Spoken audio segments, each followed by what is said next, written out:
Book of Heaven. The call of the creature to the order, the place and the purpose for which he was created by God. Volume 19. By the servant of God Luisa Piccaretta. Little Daughter of the Divine Will. March 19, 1926. How the most holy will of God eclipses everything, even creation and redemption, and being life of everything, it will produce greater fruits.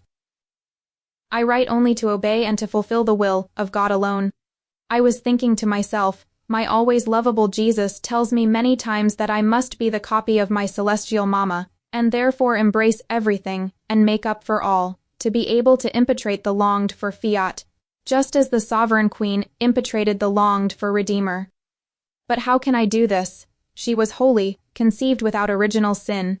I, on the other hand, am one of the littlest and poorest creatures, conceived with original sin, like all the children of Adam, full of miseries and weaknesses. How, then, shall I be able to follow the flights of the sovereign lady in the divine volition, in order to impetrate upon the earth the so longed for fiat, which my sweet Jesus wants to reign?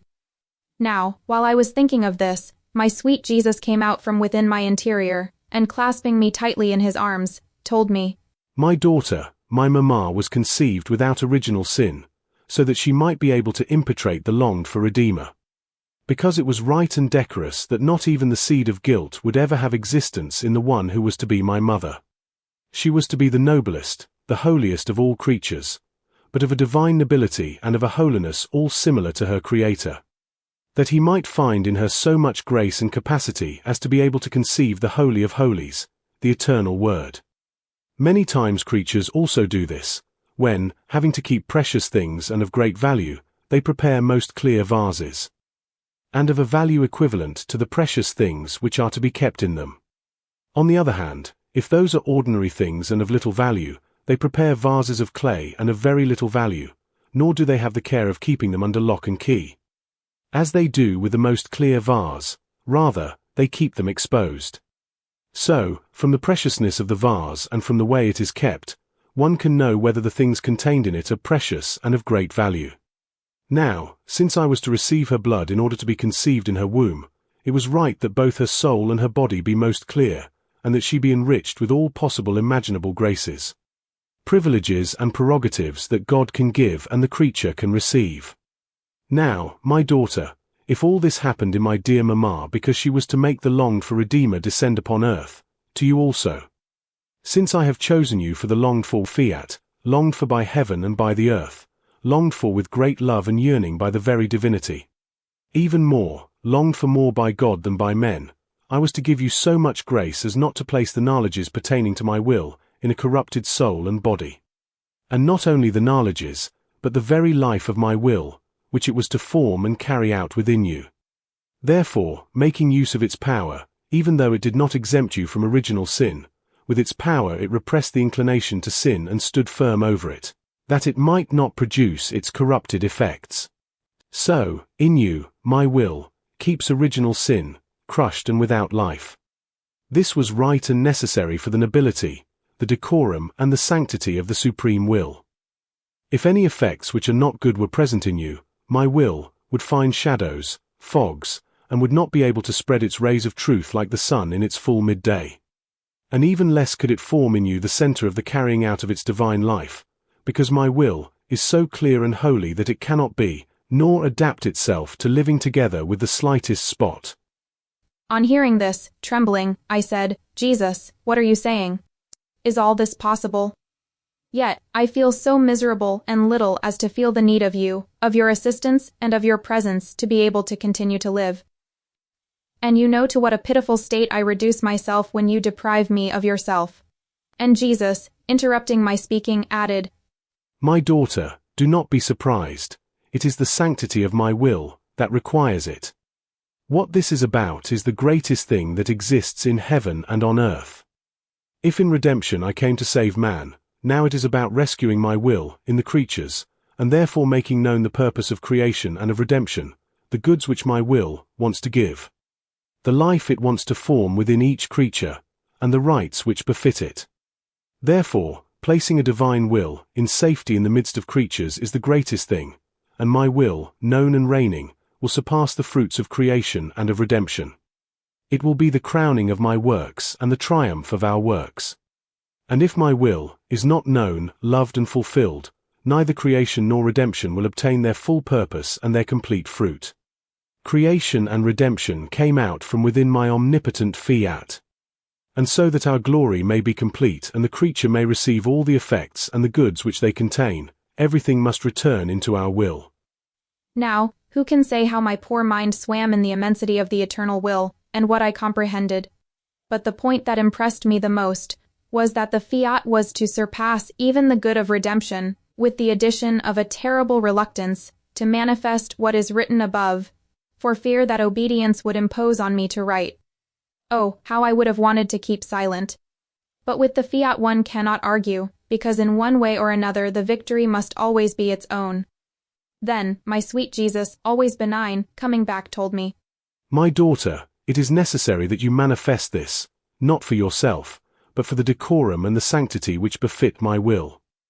Do you think that all the crafting I have done in your soul, for 40 years and more, has been only for yourself, and for the love I had and do have for you?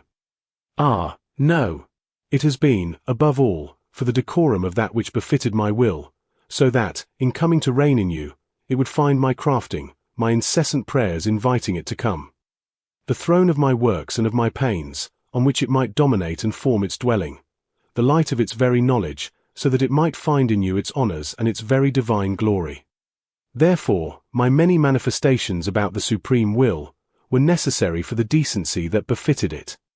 Now, you must know that my will is greater and more endless than redemption itself, and what is greater always brings greater fruits and goods. My will is eternal in time and eternity. It had no beginning, nor will it ever end. On the other hand, though being eternal in the divine mind, redemption had its beginning in time, and was a product of the eternal will. So, it was not redemption that gave life to the divine will, but it was my will that gave life to redemption. And whatever has the power to give life, by nature and by necessity must become more fruitful than the one who has received life. But this is not all. In creation, the divinity issued from itself the shadows of its light, the shadows of its wisdom, of its power. It touched the whole creation lightly with its whole being. So, the beauty, the harmony, the order, the love, the goodness of God, which can be seen in the whole creation, are divine similes, shadows of the supreme majesty. On the other hand, my will, not a simile or a shadow of ours, came out into the field of creation as the life of all created things. And so it is life, foundation, support, vivification, and preservation of everything that came out of our creative hands. Therefore, everything is owed to the supreme will. My redemption itself bent its knees before it, to implore that it would constitute itself life of each act, heartbeat and suffering of mine, and even of my breathing, so as to let vital aids flow within the creatures in order to save them. My redemption can be called the tree, whose root is the divine will. And since it has produced the trunk, the branches, the leaves, the flowers of all the goods which are present in the church, it must therefore produce the fruit of life, which the root of this tree contains. Moreover, the creation came out from ourselves with the only purpose that our will be known and loved more than life itself, and therefore our will constituted itself life of everything, so as to be fulfilled. All the other things created by us, and even redemption itself, were given as aids in order to facilitate our purpose. So, if we do not obtain our primary purpose, how can we obtain our complete glory, and how can the creature receive the good established by us? Furthermore, creation, redemption and the fiat voluntas too are on earth as it is in heaven, symbolize the sacrosanct Trinity.